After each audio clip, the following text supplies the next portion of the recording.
So let's talk about power. Power, by definition, is the rate at which energy is transferred or the rate at which work is done.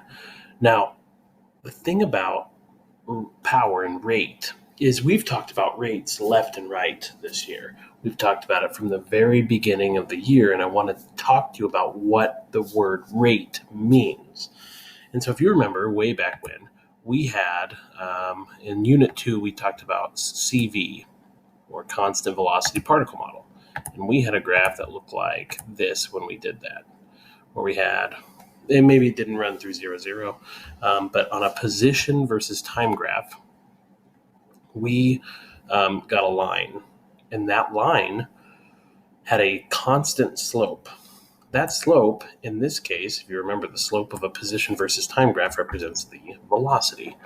And so we defined velocity as the rise over the run of a position versus time graph, or the rate at which the position changes, because rate always has time in the denominator. So therefore, I'm rising so much position, I'm running so much time. That is what velocity is. It's the rate at which the position changes. Now, this all changed when we got a different graph. Unit 3, we said, well, yeah, we got a line on a different type of graph when we looked at a different type of motion, constant acceleration. When we looked at a velocity time graph, we found that the slope of that was the acceleration. And so that's the rate at which the velocity is changing. So it's going to increase its velocity so much, in this case, in the positive direction, in so much time. That's the rate at which velocity changes, which is also known as acceleration. So it's the velocity over the time. In this case, what we're talking about is ETH, or T transferred, or the work, that's another way to say that, work, is on the y-axis here. So if we're going to put so much energy in per 1 second of time, then what is that called?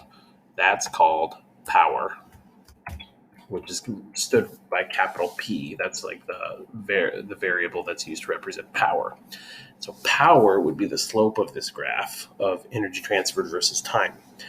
Now, if we did this, we would get basically a unit. So if we think about the units of power, we're going to get, if we think of power as the slope of a work versus time graph, basically you're going to write the equation as power is equal to work, or energy transferred divided by time.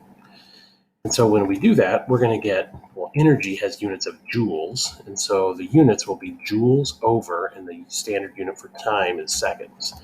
So a joule per second.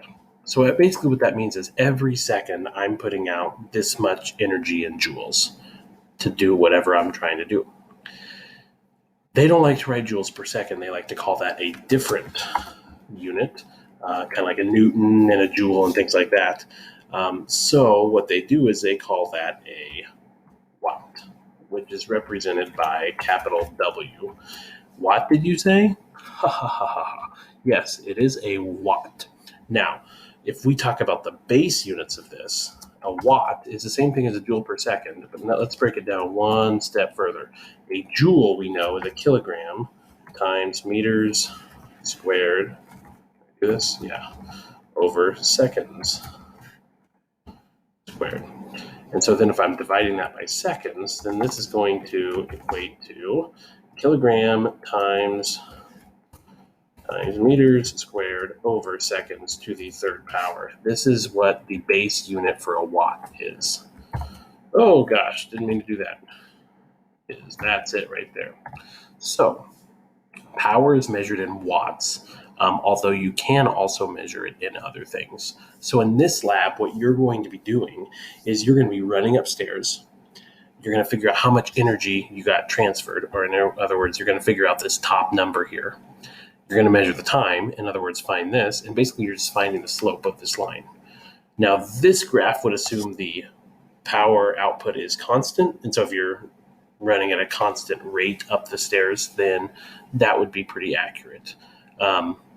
However, it's going to give us an approximation for the most part if you kind of varied your power. So it can tell you like the average power output in that case. But regardless, this is a pretty easy way to determine and think about what power is. So when you get done calculating, you're going to put it in the spreadsheet and you're going to compare your power output to other people's. Now, we typically don't talk about power output in watts. We talk about it in horsepower. So there's one additional step for you to convert to horsepowers, and then you can start comparing. But that's all the lab is today.